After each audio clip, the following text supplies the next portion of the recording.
미얀마에서 선교사로 눈부신 활약을 한 저드스는 신학교를 졸업할 당시 어느 큰 교회 부교육자로 초청되었습니다. 친구들과 가족들은 부러움과 기대에 찬 시선을 보냈습니다. 대부분의 신학교를 졸업한 동기생들이 가고 싶어 할 만큼 크기도 또 교회의 평판도 좋은 그러한 곳이었기 때문입니다. 그러나 해외 선교에 꿈이 있었던 그는 그 초빙을 거절하고 불교국인 미얀마의 선교사로 자원을 하게 됩니다. 여러 사람이 그의 결정을 만류하고 걱정스러운 조언도 했습니다. 그러나 저드스는 그것에 개의치 않고 목숨을 바칠 각오로 선교에 뛰어들었습니다. 그곳에서 한 명의 세례교인을 얻는 데 걸린 기간은 6년이었습니다. 그래도 그의 헌신은 식을 줄 몰랐습니다. 그 결과 불교의 나라 미얀마에 6만 명의 기독교인이 그로부터 생겨났으며 전 세계 선교사의 마음속에 새로운 꿈을 심어주게 되었습니다. 요즘은 나와 내 가족만 돌보기도 참 힘든 세상이라고 말합니다. 그러나 우리에게는 또 다른 임무가 있는데 복음을 증거하고 하나님 나라를 확정할 사명입니다. 때로는 이 일로 인해 많은 제약이 따를 수도 있고 또 거추장스러운 옷일 수도 있겠습니다. 그러나 우리가 하나님의 자녀로서 그리스도의 제자로서 믿음과 신념으로 맞서 싸우지 않는다면 우리는 아무것도 얻을 수 없게 될 것입니다. 오늘 본문에는 유대인들과의 논쟁으로 말미암아 전면적인 충돌의 조짐이 보이게 되자 이를 피해서 산으로 올라가게 되는 예수님의 모습을 나타납니다. 오늘 이 말씀의 이 장소는 디베랴 혹은 갈릴리 바다, 사실은 호수죠. 근데 이스라엘에서는 디베랴 혹은 갈릴리라는 이 호수가 워낙 크기 때문에 이 정도만 되면 이 사람들은 바다라고 불렀습니다. 이게 사실은 담수예요. 근데 그럴 정도로 이 지역은 물이 귀하기 때문에 어느 정도 크기만 하면 다 바다라고 부를 만한 그런 곳이었습니다. 바로 그곳에서 있었던 일입니다. 병자들에게 여러 가지 표적을 보여줍니다. 아픈 자가 낫게 하는 기적을 보여주신 거죠. 그래서 예수님께서 산에 오르니까 제자들도 거기 앉았는데 그때가 6월절이었습니다. 근데 사람들이 우르르르 쫓아오는 겁니다. 아픈 자들은 내 병 좀 나았으면, 또 소원 있는 자들은 내 소원도 들어줬으면, 뭔가 기대감을 가지고 쫓아왔죠. 근데 그 인원이 성경마다 어떤 성경은 좀 5천 명이고 어떤 명은 뭐 또 7천 명이라고 하기도 하지만 어쨌든 그 숫자는 13세 이상의 남자 성인만 센 숫자가 그거라고 알려져 있습니다. 그러니 사실은 그것보다 배가 넘는 숫자가 그 무리를 이루고 있었으리라 짐작할 수 있었을 겁니다. 예수님께서 눈을 들어 큰 무리가 자기에게로 오는 것을 보시고 빌립에게 이르시되 우리가 어디서 떡을 사서 이 사람들을 먹이겠느냐 하시니 라고 오늘의 사건의 발단이 시작됩니다. 지금 아마도 식사 때가 되었을 겁니다. 그런데 뜻하지 않게 많은 사람들이 예수님을 쫓아서 산으로 올라와 버린 겁니다. 이것이 도시였다면, 가게가 있을 만한 마을이었다면 얘기는 좀 달라집니다.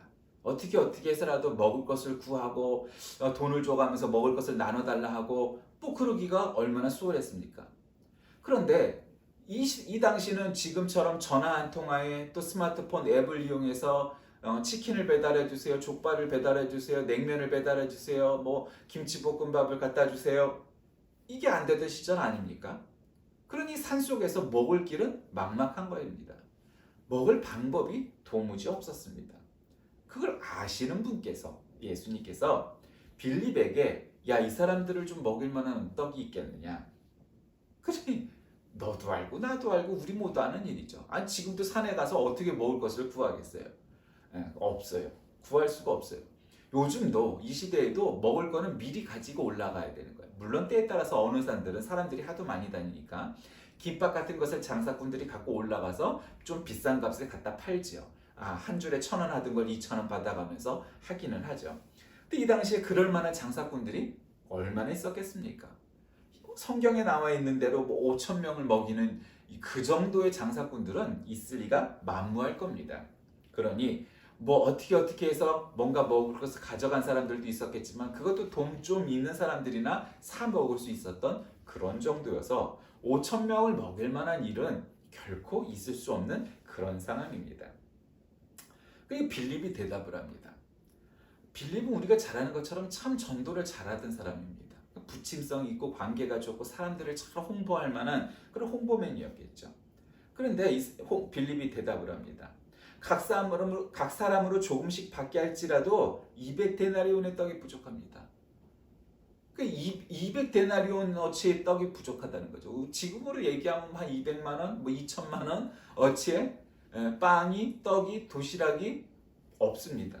한마디로 뭐 200데나리온이라는 것은 아주 중요한 의미가 있는 건 아니고 도무지 이건 먹일 방법이 없다. 뾰족한 수가 없다. 지금 여기 산인데 전화 걸어서 배달시킬 수도 없고 이건 뭐 없다. 이렇게 얘기하는 거죠. 그때 또 하나 베드로의 형제였던 안드레가 예수님께 대안을 가지고 오죠. 빌립은 굉장히 아주 정직하고 아주 담백한 답이었다면 안드레는 굉장히 창조적인 답을 대하는데 일반적으로 사람들이 이런 대답을 할 때 어떤 반응을 봅니까? 야, 이 바보 같은 놈아. 도시락 하나 가지고 어떻게 5천 명을 먹이냐? 이렇게 반응이 나오죠. 그런데 안드레가 한 아이가 찾아와서 그랬겠죠. 아저씨, 저한테 어머니가 싸준 도시락이 하나 있는데 보리떡 5개와 물고기 2마리를 가지고 있습니다.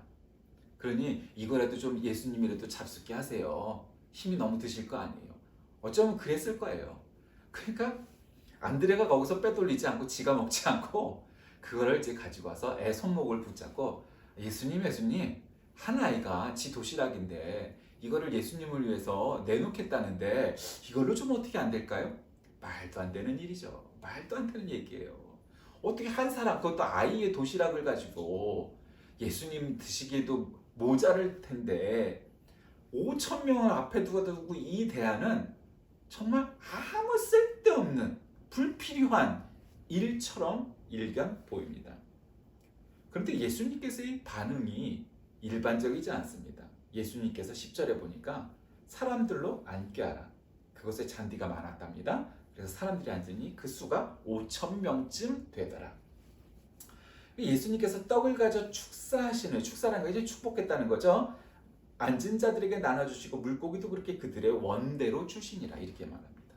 일부 극단적인 자유주의 신학자들은 이거를 이 아이가 된 게 아니고 예수님께서 저 아이도 지 도시락을 내놓는데 각자 각출해봐. 돈 다 내놔봐. 그래서 그 돈을 각출해가지고 먹을 것을 샀다는 등 뭐 여러 가지 해석을 하죠. 그리고 또 굉장히 극단적으로 보수적이고 낭만적인 분들은 예수님께서 축사하신 후에 우리가 동화에 보면 그런 거 있죠. 항아리에 떡이 하나 들어가면 떡이 2개가 돼서 나오고 황금이 하나 들어가면 황금이 2개가 돼서 나오는 항아리 이야기 있잖아요. 제가 동화 제목이 갑자기 생각이 안 나는데 어쨌든 그 요술항아리처럼 아마도 예수님께서 요술항아리처럼 거기다가 떡을 집어넣고 물고기를 집어넣었더니 꺼내도 쉬지 않고 나왔을 것이다. 뭐 이렇게 얘기하죠. 뭐 두 해석이 전혀 잘못됐다고 말할 수는 없어도 현실적이진 않죠. 성경은 여기에서 오병이어가 어떻게 5천 명을 먹이가 됐는지에 대한 과학적 서술을 전혀 보이지 않습니다. 그리고 상식적으로 납득할 만한 해설도 붙여있지 않습니다. 그러니 우리는 정확히 알 수 없습니다. 어떤 방법으로 예수님께서 단지 오병이어를 가지고 5천 명을 먹이셨는지에 대해서는 그닥 중요한 문제가 아니라는 것이죠. 어떤 때는 불필요할 만큼 성경이 디테일하게 설명하는 부분도 있습니다. 사람들이 볼 때 별로 중요해 보이지 않아도 말이죠. 그런데 사람들은 이런 거에 관심이 많아요. 도대체 요술항아리에 넣다 뺀 것이냐, 각출을 해서 음식을 갖다 나눠준 것이냐, 어느 부자가 예수님 제가 한번 쏘겠습니다. 걱정하지 마십시오 하고 제가 그쪽으로 음식을 배달시킬 테니까 기다리십시오.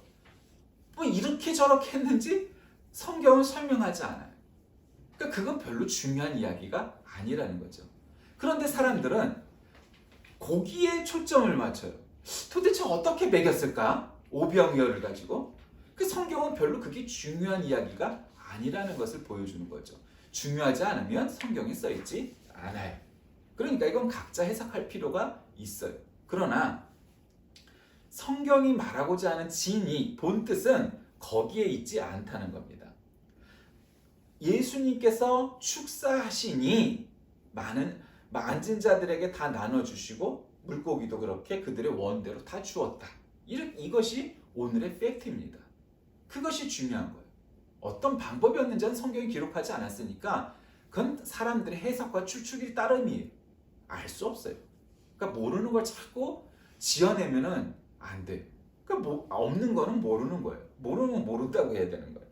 근데 중요한 건 예수님께서 축사하시니 5천 명을 먹일 만큼 그것이 막 만화처럼 불어났는지 어떻게 불어났는지 우리는 알 수 없을 때 중요한 건 5천 명을 먹였다는 거예요. 그리고 결과가 남은 조각이 12바구니에 찼다는 거예요.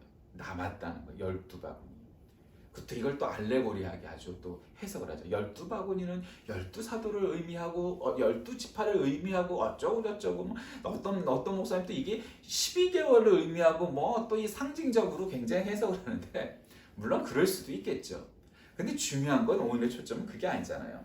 한 아이가 예수님 앞에 자기의 보잘것없는 작은 도시락을 갖고 나왔다는 데 있어요. 그것이 오늘 문제의 발단이에요.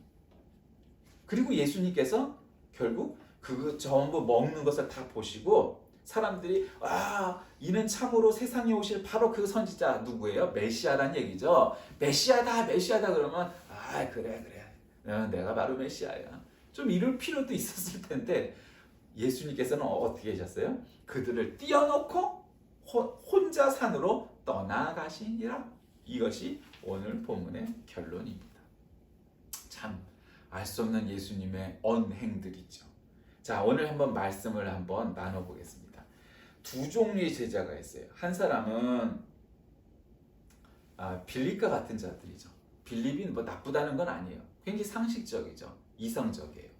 우리가 오늘날 20세기를 사니까 인간들이 굉장히 상식적이고 과학적이고 합리적인 존재라고 생각할 때도 있지만 사실은 많은 경우에 그렇지 않을 때도 많아요. 그냥 감정적이고 그럴 때도 많죠, 인간들이. 근데 어쨌든 빌립은 합리적인 거예요. 빌립은 합리적이어서 이 사람들을 먹이려면 200데나리온으로도 부족합니다. 그렇게 얘기하는 거죠. 그 세상을 그렇게 또 합리적으로 판단하는 사람도 필요하죠. 세상에는 그런 사람들이 있어요. 말이야, 뭐는 어쩌고 이래서 안 되고 저래서 안 되고 뭐 그렇게 얘기를 하죠. 여러분, 예수님이 우리만큼 합리성이 부족하셨을까요? 하나님이신데 아닐 거예요. 다 아세요. 지금 뭐가 부족한지 뭐가 문제인지를 모르신 게 아니에요.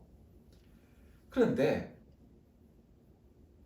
예수님께서 오늘의 문제의 발단을 어떻게 시작합니까? 이 사람들을 어떻게 먹일까? 하고 질문을 하죠.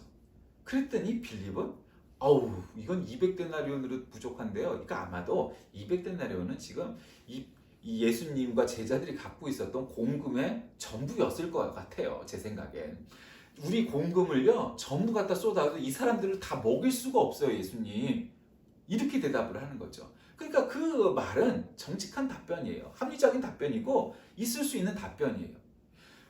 교회에서 제가 이렇게 교회에서 신앙생활을 하면서 대부분의 교회에서 99.9%의 문제들은 다 이렇게 대답을 해요.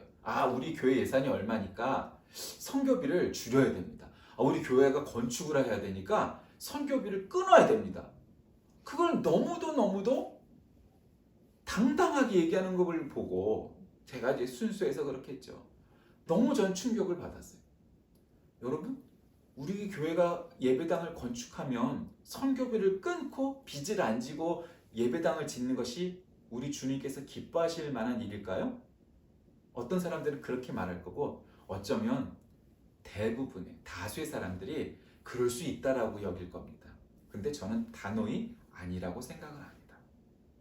빚을 지더라도 예배당을 건축할 때 빚을 지더라도 선교비를 줄여서는 절대 안 된다고 생각을 합니다. 교회당을 건축할 만한 교회는 그 빚을 감당할 만한 능력이 있겠지만 5만 원, 10만 원, 끼케야 20만 원 보내는 그 작은 교회 세계 곳곳의 선교지에서 그 선교비를 받는 곳들은 우리 교회보다 더 어려운 형편이기 때문에 우리가 선교비를 보내는 겁니다. 우리가 대신 가서 선교를 했어야 되는데 못하게 우리 대신 선교라는 그들을 위하여 기도하고 선교비를 다만 얼마라도 보내는 겁니다. 선교비를 끊는다는 건 나는 선교의 의지 따위는 없다라는 것을 증명하고 그냥 요식행위처럼 우리 정도 되면 선교비를 안 보내면 창피하니까 보내는 교회밖에는 아니 되는 겁니다. 교회는 그래서는 안 되는 것이고 특별히 주님은 그런 것을 기뻐하지 않으십니다. 주님이라면 어떻게 했을까요? 우리가 교회에서 모든 판단을 하고 우리 삶 가운데 선택을 할 때에 우리 주님이라면 어떻게 하셨을까라고 한다면 우리 교회가 예배당을 건축하기 위해서 선교비를 끊는 것을 너무도 자랑스럽게 얘기하는 일 따위는 없을 겁니다. 빌립의 태도가 바로 지금 그것입니다. 그의 말은 굉장히 합리적입니다. 설득력도 있고 합리적이죠. 그러나 그것이 신앙이 가득 찬 성령 충만한 대답이라고 볼 수는 절대로 없을 겁니다. 그리고 또 한 사람 안드레가 나오죠. 안드레는 답변을 어떻게 합니까? 지금 이 상황이 상식적으로 합리적으로 해결할 방법이 없는 것을 안드레도 알아요. 이 문제가 그렇게 고차원의 방정식과 같은 어려운 문제인가요? 아니에요. 여러분 신앙은요. 어려운 결정을 해야 될 때도 있지만 우리 인생 가운데 내려야 할 선택들은 사실 다 심플하고 굉장히 단순한 거고 쉬운 얘기예요. 다만 선택할 수 있느냐 하지 못하느냐 하는 선택의 용기가 필요할 뿐이죠. 그런데 안드레는 알았어요. 이 문제가 해결할 방법이 예수님께서 왜 그렇게 물어보셨나 하는 의도를 안드레는 알았던 것 같아요. 어차피 너희들은 이 문제를 해결할 방법이 없어. 그러니 너희들은 어떻게 응답하는지 어떻게 해답을 갖고 오는지 한번 보자. 이렇게 생각하셨다는 것을 알았던 것 같아요. 그러니 빌립의 대답은 대다수의 사람들이 할 수 있는 대답이었어요. 교회에서 여러분 우리 예배당을 지읍시다. 여러분 우리 선교사를 전액으로 해갖고 보내서 우리가 전액을 갖다 지원하는 그런 곳을 지읍시다. 우리 세계 곳곳에 우리 예배당을 한 나라에 하나씩이라도 짓는 그런 교회가 됩시다. 어휴 어떻게 우리가 그런 큰 일을 해요? 아유 그냥 10만 원만 보내면 되죠. 우리가 꼭 그렇게 막 해야만 하나요? 대부분의 사람들은 그렇게 말할 겁니다. 그래서 빚도 지고 뭐도 지고 그러자는 얘기가 아닙니다. 그런데 예수님께서는 사람들이 이 문제를 해결할 뾰족한 수가 없다는 것을 아셨을 거예요. 그리고 물었죠. 그랬더니 빌립은 방법이 없습니다. 해답이 없어요. 여러분 그것은 신앙적 응답이 아니라는 거예요. 그리스도인이 해야 될 태도가 애티튜드가 아니라는 거예요. 예수님께서 우리가 가진 능력, 예수님께서 우리가 가진 재정, 예수님께서 우리가 가진 모든 뭐를 모르실까요? 다 아세요. 예수님께서 보고 싶은 것은 우리들의 태도일 거예요. 자세일 거예요. 언행일 거예요.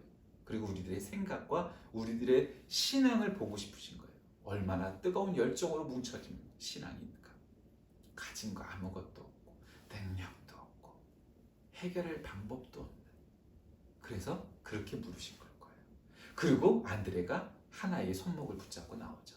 예수님 이 아이가 도시락이 있다는데 이거를 내놓을 수 있다는데요. 물론 이게 한 사람밖에 먹을 수 없는 그런 양인 거는 분명하지만 그래도 뭐 이걸로 어떻게 한댈까요? 이러한 마음으로 그 아이를 데리고 나왔게 오병이어를 예수님 앞에 내어놓았겠죠. 예수님께서는 이 오병이어 사건을 통해서 말씀하고 싶은 게 무엇이었을까요? 지금 말씀드리고 있는 것처럼 너희들은 인생의 문제를 해결할 방법이 없어. 나만이 예수 그리스도만이 문제의 해답이고 열쇠라는 것을 너희들이 기억해라 라는 거겠죠.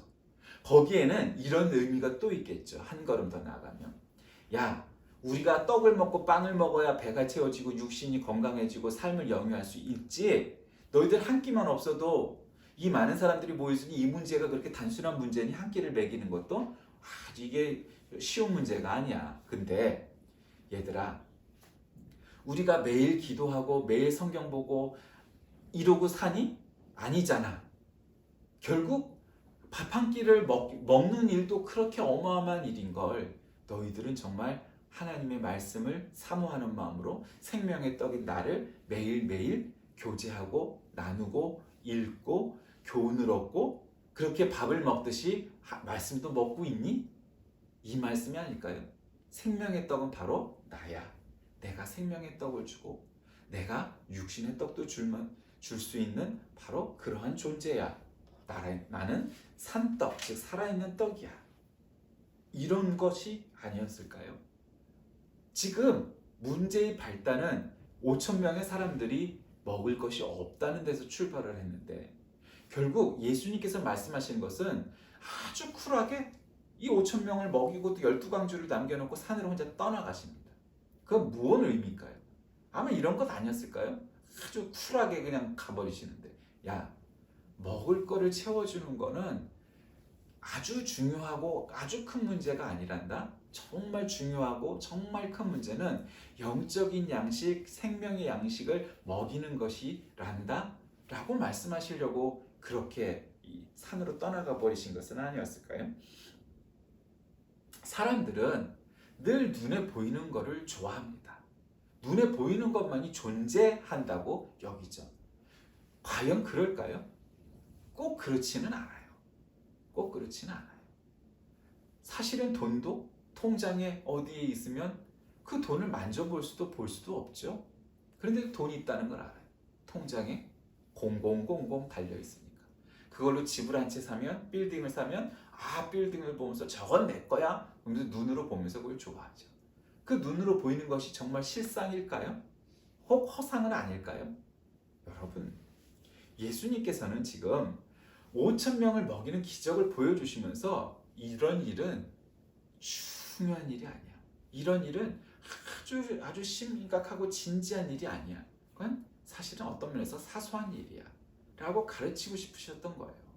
모든 문제의 실마리, 열쇠, 길은 나로부터 나를 통하지 않고는 안 된다는 사실을 깨닫게 해주시고 싶어서 제일 중요하고 간단한 문제라고 제일 중요한 문제라고 여기는 먹는 문제를 가지고 예수님께서 선택하신 건 아닐까.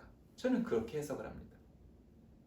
오병이어 사건을 통해서 예수님은 당신이 산 생명의 떡임을 증거하셨습니다. 이는 모세의 광야에서 있었던 만나와는 차원이 다르죠. 왜요? 만나는요, 하나님이 하늘에서 내려주셨어요. 메추라기도 하늘에서 내려주셨어요. 그런데 예수님은 하늘에서 내려주신 게 아니고 땅에서 이것을 가능케 하셨어요. 모세보다 위대한 메시아의 존재인 것을 말씀을 하셨던 거죠. 여러분, 중국 선교의 아버지 하면 누가 떠오십니까? 허드스 테일러죠. 그가 어느 날 고국에 돌아와서 선교사 후보생들을 만났을 때의 일입니다.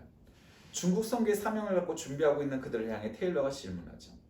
여러분들은 무엇 때문에 선교사로 중국에 가려고 하십니까? 한 사람이 대답을 하죠. 예, 중국에 있는 수많은 영혼들이 멸망을 향해 달려가고 있기 때문입니다. 그러자 또 한 사람은 이런 대답을 합니다. 우리가 가서 선교하는 것이 중국을 변화시킬 수 있는 유일한 길이기 때문입니다. 예, 맞아요. 정답이죠. 아주 좋은 대답들 했어요. 그런데 허드스 테일러는 그 대답은 틀린 대답은 아니지만 선교지에서 예상치 못한 역경과 어려움에 부딪히면 흔들릴 수 있는 답이라고 말을 합니다. 왜냐하면 선교사는 경험해봤잖아요. 우리가 구원받았을 때, 중생했을 때, 막 성령 받았을 때, 막 방언 받았을 때 막 좋아갖고 그냥 예배당에 와서 막 그냥 학생 시절에 예배당에 와서 막 철야기도도 하고 그냥 틈만 나면 와서 방언기도 하고. 여러분, 그 사람들이 지금 그 교회를 지키고 있을까요? 그런 사람도 있지만 아닌 사람도 참 많답니다. 바로 그걸 얘기하는 거예요. 그런 뜨거운 열정만으로 그것이 가능하냐? 그게 아니라는 거죠. 그래서 허드슨은 어떤 대답을 합니까? 자, 그렇다면 선교사님은 어떤 동기로 중국에 가셨나요? 그러자 테일러가 이렇게 대답을 합니다. 내게 있어서는 오직 하나의 동기밖에 없었습니다. 주님이 그렇듯 저도 그들을 사랑해서입니다. 저는 중국과 중국 사람들을 사랑해서 그곳에 갔습니다. 성경은 오직 모든 것을 아낌없이 주는 아가페 사랑만이 모든 것을 참고 모든 것을 믿고 모든 것을 바라고 모든 것을 견딜 수 있다고 말을 하죠. 세상 사람들은 육신의 양식을 위해 일합니다. 그러나 성도는 육신의 양식보다 더 중요한 영의 양식을 위해서 일하는 사람들입니다. 육의 양식만을 위해서 예수님을 쫓아다니던 어리석은 자들과 그렇지 않았던 사람들은 달라야 된다는 거죠. 베드로와 같이 예수를 주로 고백하고 주의 영광을 위해 살아가는 성도가 되어야 할 겁니다. 가룟 유다는 그가 예수님을 배반했던 동기가 그런 돈주머니를 찬 회개였지만, 그래서 눈에 보이는 것만 집착했기에 예수님이 하는 것들이 전부 한 짓거리로밖에 안 보이는 겁니다. 아니 왜 출세할 수 있고 사람들하고 폭동을 일으키게 할 수 있고 민중이 힘을 얻어서 로마 제국과 싸울 수 있는 영향력을 가진 분이 아니 왜 자꾸 이 쓸데없는 거에 자꾸 집중을 하지? 종교적인 거에? 이렇게 생각을 해서 나가버린 거죠. 배신해버린 거죠. 그러니까 겉으로 보면 가룟 유다처럼 보여요. 예수님이 쓸데없는 짓만 하고 다니는 겁니다. 아니 왜 돈도 안 되는 짓만 이렇게 하고 다니지? 왜 아픈 자를 낫게 하고 말씀을 가르치고 힘 있는 자들은 싸워갖고 막 그냥 깨부수고 예수님이 그러고 다니셨잖아요. 그게 가룟 유다의 눈입니다. 오병이어의 교훈이 과연 무엇일까요? 여러 가지가 있겠죠. 근데 저는 그렇게 생각합니다. 육의 눈으로 육의 양식을 바라보는 자들에게 영의 눈으로 영의 양식을 바라봐라. 모든 일의 시작과 끝은 오직 예수 그리스도뿐이다. 눈으로 보이는 것만 믿지 마라. 눈으로 보이는 것이 세상의 전부는 아니다. 너희는 하나님의 음성을 듣는 영혼의 귀처럼 하나님의 마음으로 살아가는 자들이냐? 너는 주님의 심장을 품고 살아가는 자이며 성령과 동행하며 살아가는 자이다. 어쩌면 그와 같은 말씀을 하고 싶어서 이 오병이어의 이적을 일으키신 것은 아닐까요?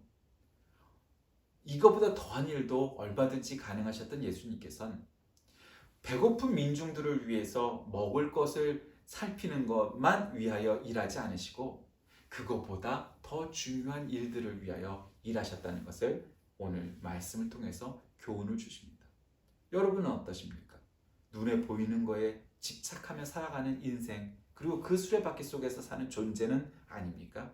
아니면 오늘 예수님처럼 5천 명을 먹이는 것보다 더 중요한 건 바로 그들을 영혼의 양식으로 먹이는 것이라는 것을 깨달아 나는 이 나라에서 편히 예수를 믿고 아무런 제재도 없지만 지금도 목숨을 걸고 예배를 드리고 지금도 목숨을 걸고 선교하고 있는 이들을 위해 1년에 단 한 번이라도 선교비를 보내고 1년에 단 한 번이라도 기도를 하며 1년에 단 한 번만이라도 그들을 위하여 사역에 동참하는 그러한 선교의 사명, 전도의 사명, 영혼 구원의 사명을 감당하고 있는지 우리 스스로에게 자문하는 오늘 하루가 되시길 주의 이름으로 간절히 기도합니다. 기도하겠습니다. 살아계신 하나님, 오병이어의 교훈을 통해 우리가 깨달아야 할 것은 먹는 것도 중요하지만 영의 양식은 더 중요한 것을 깨닫게 하십니다.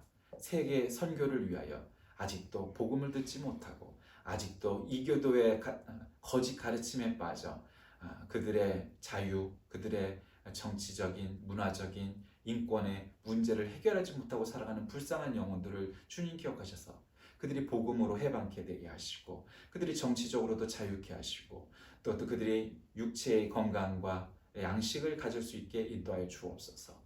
해외 곳곳에서 이름 없이 빛도 없이 사역하며 쓰러져가는 많은 주의 귀한 사역자들을 기억하시고 그들이 힘을 내어 지치지 않고 끝까지 사명을 감당하여 자신의 묘가 그곳에 생길 때까지 열심을 다하는 사역자들이 되게 인도하여 주옵소서.